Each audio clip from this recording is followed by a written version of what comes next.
ঈদকে সামনে রেখে প্রিয়জনের কাছে ফেরার প্রস্তুতিতে ব্যস্ত হয়ে উঠেছে এই শহর।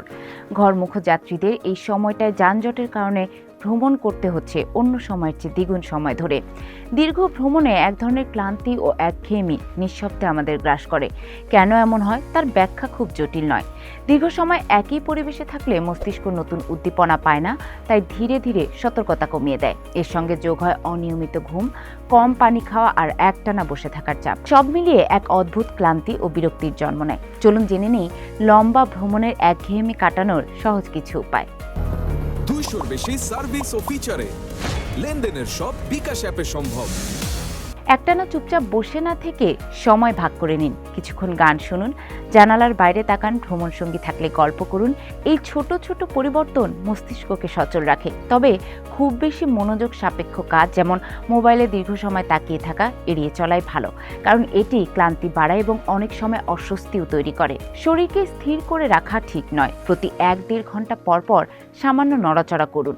ট্রেন কিংবা লঞ্চে ভ্রমণ করলে একটু হেঁটে নিন। না পারলে বসেই ঘাড়, কাঁধ, হাত পা হালকা স্ট্রেচ করুন। এতে রক্ত চলাচল ঠিক থাকে, শরীরের জড়তাও কমে। পানির বিষয়টি অবহেলা করার সুযোগ নেই। ভ্রমণের সময় আমরা প্রায় কম পানি খাই, অথচ শরীর তখনই সবচেয়ে বেশি পানির প্রয়োজন অনুভব করে।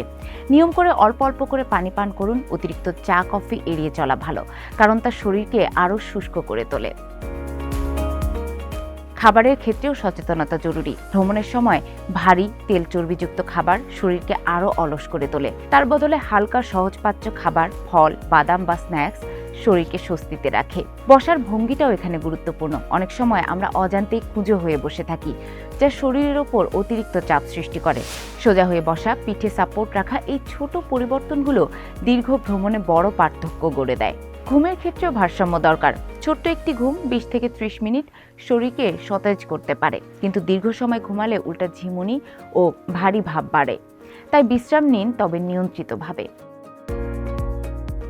সবশেষে একটি বিষয় মনে রাখা জরুরি, ভ্রমণ মানে শুধু গন্তব্যে পৌঁছানো নয়, এটি একটি অভিজ্ঞতা, একটি চলমান সময় যা উপভোগ করার জন্যই।